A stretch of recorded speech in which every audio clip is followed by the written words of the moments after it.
So welcome back to Email Rapport. This is part 2, and in this part we're going to be looking deeper into how you can understand the way that people think and then tailor your communication so that you can match their communication and match where they're coming from a lot more effectively.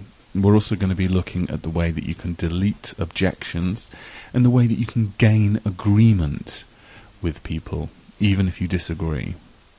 So, some very powerful tools. So, first up, meta programs. We're going to have a look at a number of different kind of meta programs and how you can spot these in written communication and how you can then tailor your communication to either match or to match and lead other people. Now, a meta program is simply a name for a filtering pattern. It is simply a name for the kind of filters that people have for life. Is the glass half full or half empty? So this would be a meta program. The optimist and the pessimist. Is the glass half full or half empty? Now that completely depends upon the person who's answering the question, because the glass is equally full and equally empty.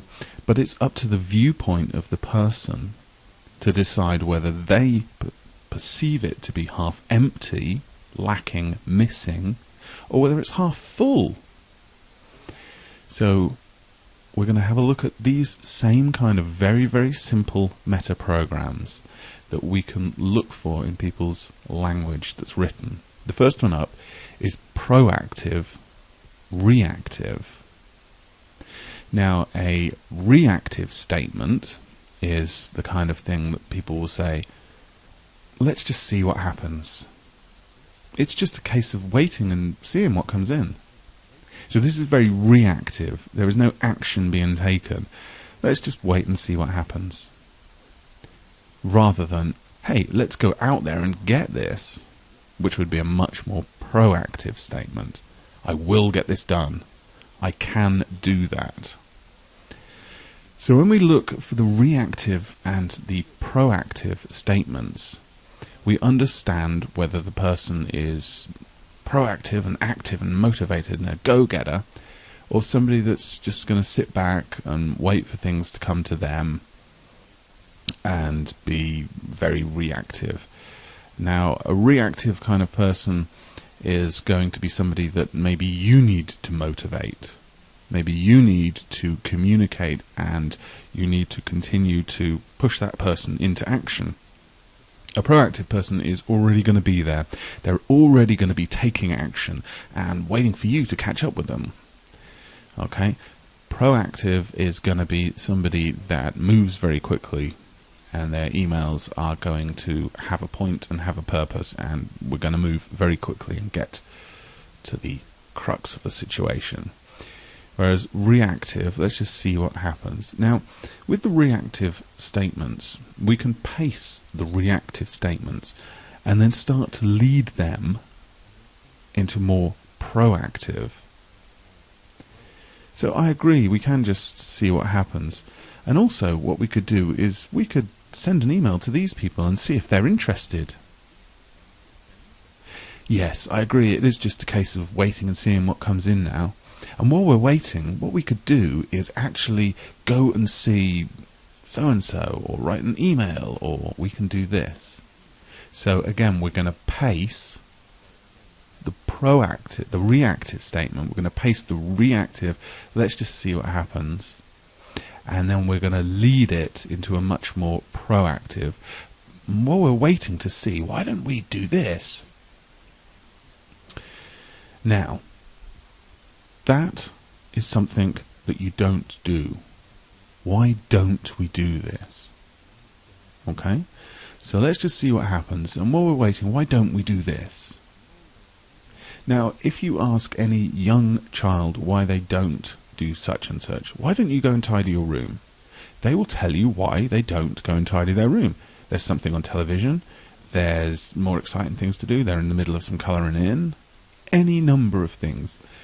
And to the adult, it just seems almost frustrating that they're supplying a whole list of excuses, when, to be honest, the child has answered perfectly the question, why don't you tidy your room? Well, these are the reasons that I don't do it. If you want somebody to supply reasons for not doing something, then ask them why they don't do it.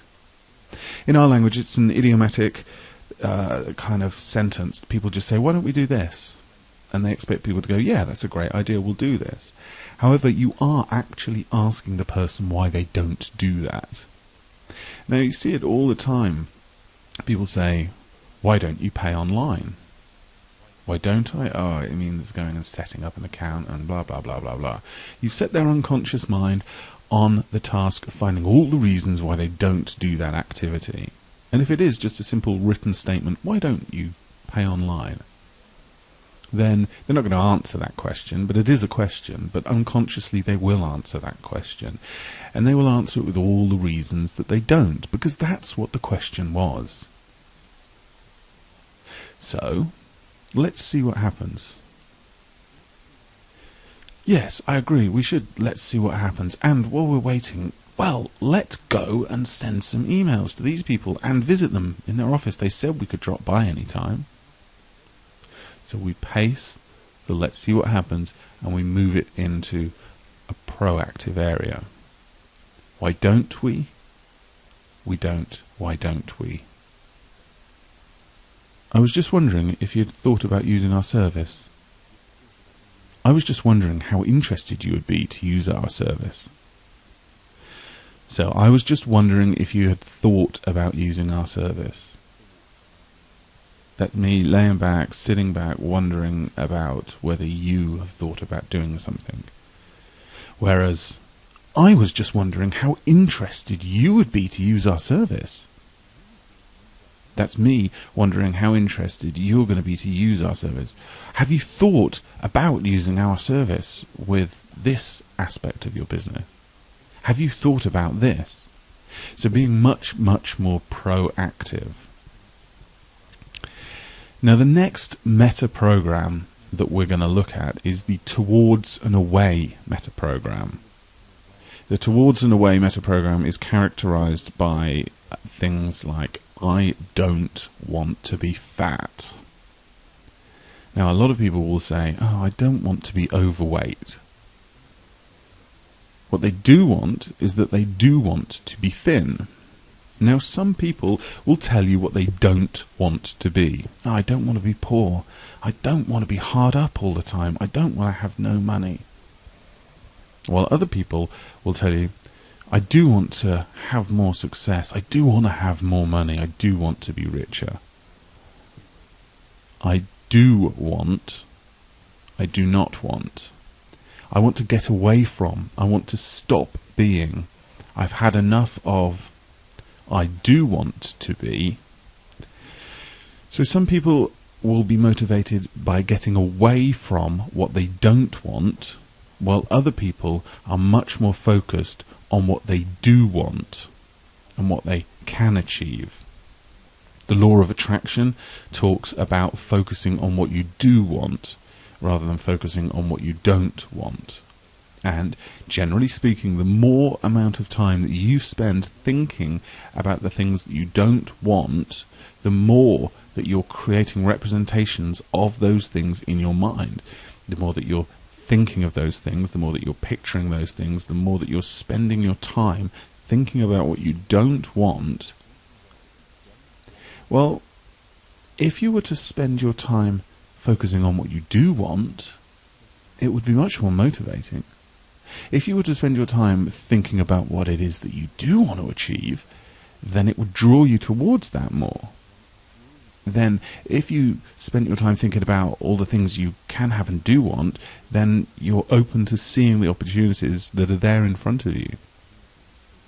So the next meta program here, Towards and Away, we can look and see in people's language whether they want to get away from or stop doing or not have, or whether they are working towards gaining or acquiring or having or becoming or moving in that direction.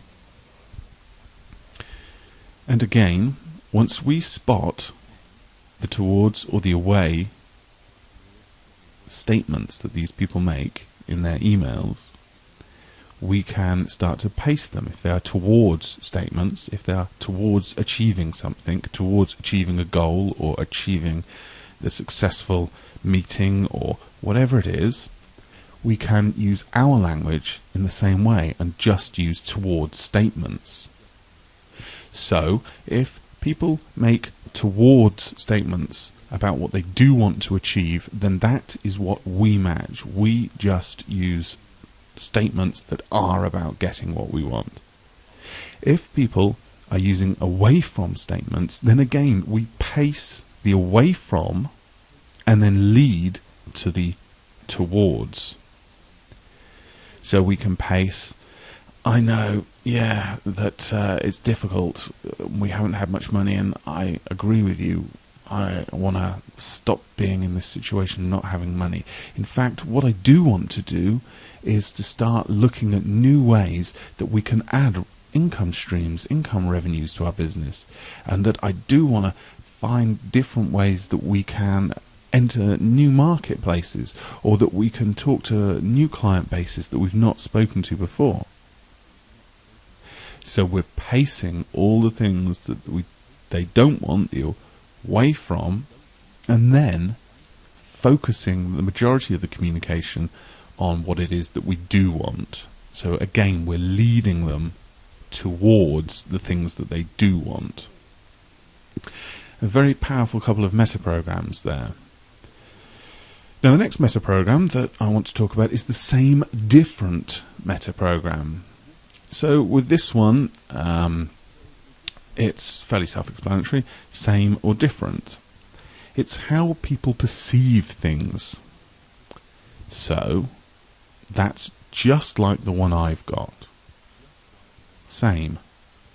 I've got one like that, but it's slightly different. There's a different trim on it.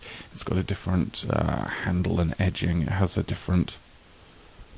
I've got a shirt just like that. I've got a shirt similar to that, but the buttons are a different colour.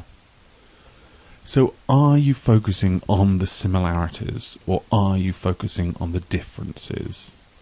Now this can be useful either way, depending on the context of the communication. But the important thing is to notice whether the people are focusing on similarities or whether people are focusing on difference. And with this meta program, once we notice whether people are focusing on the same thing or whether they're focusing on differences, again we can start to pace their communication. So if they're always matching, if everything is the same, then we point out lots of similarities. So we can point out lots and lots of similarities. If they are different, where they admit that it's similar but it's completely different really, then we can do that. We can switch it around. Yeah, ours is different. It's got all these different sort of bits here, and it has this different widget, and there's a flashing light on it there. But, you know, essentially it does the same thing. So we can flip the difference round like that by first agreeing that everything is different, but, you know, it is the same as well. Overall, when you stand back and see the bigger picture, essentially it's doing the same job. The same difference meta program. Look out for this one and paste the similarities. Now the next meta program we're going to look at is the way that people in their social interactions generally, and in business to some degree, people will talk about different categories. They will talk about either people, places, things, information, or activities. Now when we look for the focus of where people's attention is, do they talk about the people that they meet, the people they know, the contacts they have? Do they talk about the places they go to, the places they work at, the places that they like to visit, or the places that they have visited? Do they talk about the things that they have? This great piece of software, this great piece of hardware, this great piece of useful thing that they use? Do they talk about the information? Do they talk facts and figures and information? Or do they talk about activities that they do, and activities they'd like to do, and activities that they want you to do? Well, these are the 5 things in this meta program: people, places, things, information, and activities. If we look for the focus of people's communication here, then again we can start to notice what is important to that person and start to focus more of our communication in that area. So if to them people are more important than the things and the information, then we can tailor our communication to match theirs. So people and places and activities might be way more important for some people than things, personal possessions, material possessions, information, dry facts and figures. So the people, they're the most important thing, and the places and the things that we do, the activities. Or some people may well find that it is the material possessions that are the most important. It's the things they own, the status symbols, the clothes, the cars, the things that show who they are as a person, the things, and the activities, the things that they do. So again, we would focus then on possessions, things, and activities, things that they do. While other people like to show that they know, they understand stuff, they have lots of information, they're well informed, they're knowledgeable, they know stuff, they have secrets, they share information, they enlighten people. Information is very important, and people are secondary important. Activities, way down on the list. So people, places, things, information, and activities. When you look back through your emails and see the focus that people put on people, places, things, information, and activities, you start to get a deeper understanding of what it is that motivates them, that is important to them. Is it the people they're with? Is it the things they have, the information they know, the places they go, or the activities? So, once we know what it is, again, we can start adding more of whichever of the relevant categories that are important to them into our communication with them, and thus deepen, really deepen the rapport with these people. So the next meta-program, we're going to have a look at 2 meta-programs here. Focus on self and focus on others, and internally referenced and externally referenced. Now some people have a focus on self, so they're very focused on what's in it for them. They're focused on themselves and what they're going to get out of it. They will look in mirrors a lot, for example, be very focused on their own appearance. While other people are focused on others. So they're more interested in how they can help others, what they can do for other people, how they can use their services to help other people. So this is the focus on self or focus on others. The internal and external reference. So some people are internally referenced when making decisions, and some people are externally referenced when making decisions. So an internally referenced person will know that they've made a good decision. They will know that the thing that they've built is good because they know it. They don't need other people to tell them that it's great. They know themselves that it's great. Whilst other people will have to ask, have I done a good job? Is this good? Do you think this is going to work? Do you like this? Have I built that well? Does it look good? So some people will be way more interested in other people's point of view before making their own mind up, whereas other people are much more internally focused with regard to making their own decisions. They know they've done a good job. They know that it's right. So again, we can start looking for these filters, these meta-programs. Now, I'm going through a number of meta-programs here, and there's a lot of information to filter for, and there's a lot of information to look for. There's a PDF that you can download that comes with this, with a little cheat sheet, so that this is something that you can put next to your desk, next to your computer, and you can focus on one of the meta programs today, a different meta program tomorrow, a different meta program next week. You can start getting used to noticing just one thing at a time. So if you go through this sheet and start looking for one set of meta programs to start with, then you're aware of the other things, you have them in the back of your mind, but essentially we're focusing on one thing today. And you'll start to spot those meta programs, and you maybe do that for a few days.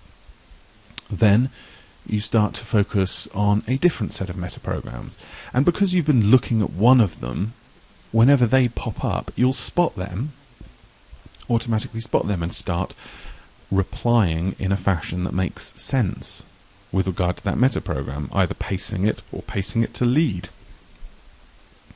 And then we'd start looking at the second meta program, and then the third meta program, and the fourth meta program, and we build them up. Now, this is the best way to get value from this training, is to take on board everything as a broad overview that we've looked at so far, and then to start looking for specific language patterns, specific meta programs, one thing at a time each day. So, the next meta program is actually a set of 3. It's the sequential stroke random sort, the big picture stroke detail sort, the chunking up and the chunking down. Now, of course, you can go into detail and look individually at each 3 of these, but I want you just to have an overview of these 3 categories, and to call them one in some way, because of the way they link. So, the sequential stroke random sort. Information, when people tell you information, is it sequentially? Or is it randomly? Is it the most important thing first, and then the most exciting thing, and then one of the sort of things that needs to be done? Do people lay the information out in a straight linear line, or do they tell you the most exciting thing first, followed by the most shocking thing? Or what is their way of sequencing the information?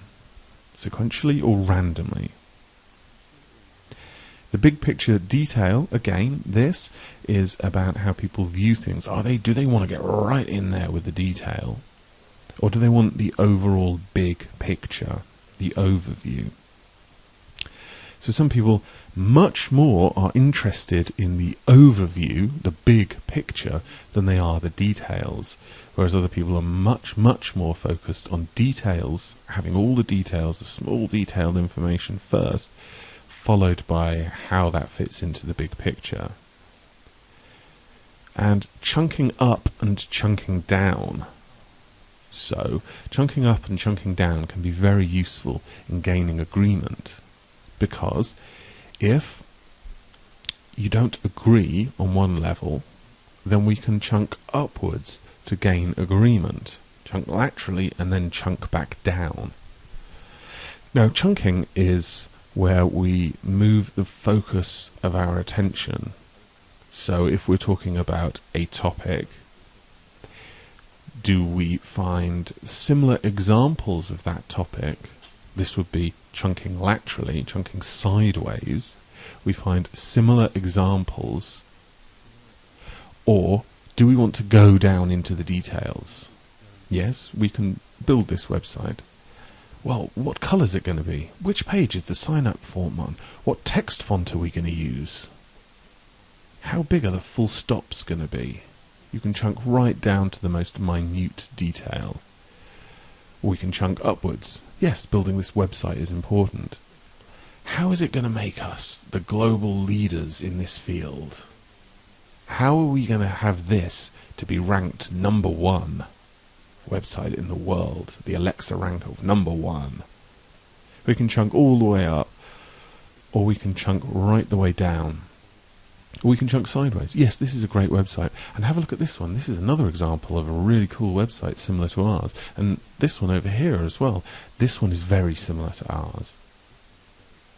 So we can chunk up, chunk down, and chunk laterally in our communication. We can be interested in the big picture or the detail, And we can give this information sequentially or randomly. So the details can be laid out sequentially in this thing, followed by this thing, followed by this thing, followed by this thing, chunking from where we are right down into the depths of absolute detail. So in your email, the information might have been a simple question about the website. And then the person comes back to you and starts laying everything out sequentially in order, in an incredibly detailed fashion, going right down into such depths, going right down into such tiny detail as about what size text font is going to be used for the second sign-up form on page 14 of, and they've gone way down into detail. Or the person could be saying, "Oh, this is going to be great. Well, and we need to get some flash animation on the home page there. Yeah, and then of course, when we look at the whole website, the color scheme really needs to be in keeping with the other websites in our genre. And actually, if we do something different, then it can be the world-leading website. And then if we go and have a look at, and they can be very random in their focus." Looking at big pictures, they can be chunking up, chunking down, chunking sideways. So when we're aware that people sequence information either chronologically, sequentially, logically, or randomly, what seems the most exciting things, and whether their focus is on the detail or the overview, the big picture, and whether they go down into detail or go way up into the stratosphere, we can start to tailor our communication so that it again matches theirs. And again, of course, we can start to lead and steer their viewpoint, rein them in if they're too random, or bring them right back up if they're chunking down far too quickly. And it's not really their job to be chunking down that quickly. We'll leave that to the web designer. We need to be thinking bigger picture. And of course, we can do this elegantly with some of the tools that I'm about to share with you. So, the final set of metaprograms here, the sequential random, the big picture detail, the chunking up and the chunking down, are very useful metaprograms again for spotting, pacing, and indeed leading. Okay, so next we're going to be looking at what are called modal operators. Now, a modal operator, they fall into, essentially we're going to look at two categories here. Modal operators of possibility and modal operators of necessity. So I'm going to make this very easy for you. The possibility and necessity are just that. They're possibility words, or they're necessity words. Possibility, could, might, maybe. Necessity, have to, will, need, should, must, got to. It's essential. You've got to do this. You must do this. You should do that. You shouldn't do that. You need to do this. You will do that. You have to do this. You could do that. We might do this. Maybe we'll do that. I'd like to do this. So, possibility or necessity. We're going to start tracking the modal operators in people's emails. You need to do this. You have to do that. You should do this. You could do that.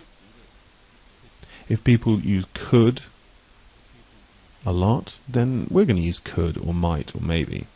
If they use should and have to and need and will, then again we will use those modal operators of necessity, have to, need to, will. And of course, if people are using possibility modal operators all the time, again you can pace the possibility modal operator. Well, we could do this. Maybe it's a good idea. In fact, if we want to move forward, we need to do this. We need to do this next week. So we pace the possibility and start moving them into necessity. So if we start looking out for the modal operators in the language that people use, we can pace it and we can lead it. Now, the next thing that I want to talk about is how we use the word but. And we can delete things with the word but deliberately. Because but acts as an eraser for words. I appreciate you've done a good job at work, but this and this and that and this and that. I do care about you, but this and this and that and this and that. And the statement that comes before the but, you did a good job, I do care about you, suddenly seems to be negated because of the word but. So we can use this to our favour. It is expensive, but it's true that you do get what you pay for in life. I found this time after time. So we can deliberately use the word but. Generally speaking, we will avoid using the word but and replace it with the word and in most communication. You did a good job at work, and I'd like to suggest that if we add this piece into it, it will make it even better. You've done a good job with the work, but it's not right, and I want you to do this. See, it's much more effective when we use the and. You've done a good job at work, and I want you to add this piece to it because I think it will work so much better for us. So we're acknowledging that he's done a good job at work, or she's done a good job at the work, and I want you to add this piece. You've done a good job at work, but I want you to do this instead. Suddenly the compliment is gone. So we will avoid using but in all those kind of situations, but we will be aware that we can use but if we want to negate something. It is expensive, but it's true that you have to pay for good stuff. You have to pay for the good things. It's reassuringly expensive. Now, sometimes people will say, I like your product, but I don't have the time to use it. Now, when somebody makes a statement to you like that, they write in their mail and they write, I like your product, but I don't have time to use it. So they've given you a compliment, I like your product, then they've used the but word, I don't have time to use it. So, had they have used and there, I like your product, and at the moment I don't have time to use it, they would have been much more persuasive. If they'd have listened to this course, they would know that. I like your product, and I don't have the time to use it. So I'm going to have to say no right now. However, they haven't listened to this course. So they send you an email that says, I like your product, but I don't have time to use it. So you can reverse that. Look at it almost like an equation, with but being the equals in the middle, and we reverse everything on either sides. I understand that you don't have the money at the moment, but you do like my product, and it would obviously be of use to you. So how interested would you be if I could cut you a special deal? So this time we're swapping round the words and the but. I like your product, but I don't have the time to use it. I realise you don't have the time to use it, but you do like my product. So when we use this but and then switch round the statements either side of it, we take their objection and we take their praise and we switch the sequence of them. So where they started off, I like your product, but I don't have time to use it, that's final, that's it. I like your product, but I just haven't got the time, or I haven't got the money. I appreciate you haven't got the time, or you haven't got the money, but you do like the product. So what if I could cut you a special deal on the price? Reverse the statements either side of the word but. So but is a very flexible word. We will drop it from most of our communication, where we're negating the things that have come before and replace it with an and. We can use it deliberately to negate an objection, and we can switch the statement either side of the word but to pace the same fact that, okay, yeah, you don't have time, but you do like it. And what if I can make it so that you could use it quicker? Or find a way of, so that we can use it to influence and lead people with our communication. So the final thing we're going to look at here is the agreement frame. Now, if you disagree with somebody, well, people don't like it when you disagree with them, because you're disagreeing with them and you're disagreeing with their beliefs. But when we agree with people, well, this is a very powerful persuasive tool. The idea of gaining rapport is to lead people. So we're gaining rapport with our emails, and then we can lead people into making the correct decision with regard to a product or service, or the correct decision with regard to any situation. So when we agree with people, it's far more powerful.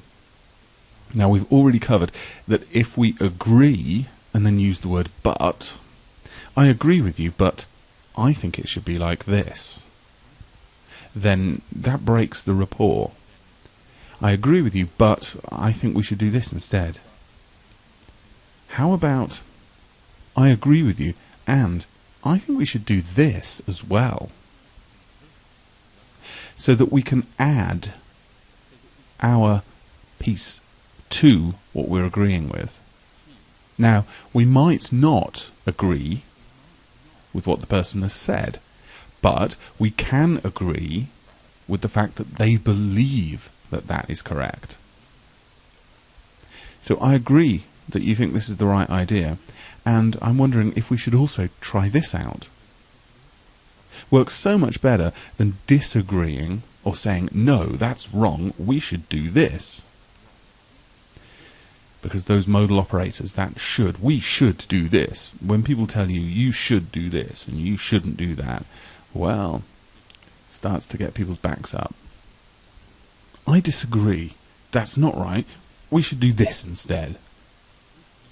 That's not very useful. It's not going to help you gain rapport. I agree that you think this is the correct thing to do, and I'm also wondering whether you think it's useful if we do such and such. I agree that it's going to take a lot of time, and that's why I'm happy to help you out. I agree they shouldn't have done it, and I think we both know what to do to fix it. So the basic pattern here is to agree with the statement that they have made, or to agree with the fact that they believe it's the right thing, or that they think it's the right thing, and then use the word and then add your piece of information as well. I agree that it seems expensive, and I'm sure that once you've worked through the material, you'll see why it is. So we're agreeing with them. Yes, I agree, it does seem very expensive. And I'm sure that once you've worked through all of the material that comes with it, you'll see why it is expensive, reassuringly expensive. So, we agree with what they've just said, or we agree with the fact that they believe what they have just said is the truth, and then we add our piece on there. It is so much more effective, so much more powerful than disagreeing with what the person has said. And I'm sure you'll agree, as you look back over the whole course of this email rapport, that there's a lot of information here, and that I want you to print out some of these cheat sheets, some of these bullet point sheets, and print them and put them next to your computer so that you can refer to different little bits of it. Thinking right back to the beginning of the program, some of the stuff with regard to the layout of the email is simple, and you'll implement this almost straight away with regard to text font size, colour and spacing. Looking for the predicates, maybe you find that very simple as well, and you'll start to use the visual, the auditory or the kinesthetic predicates.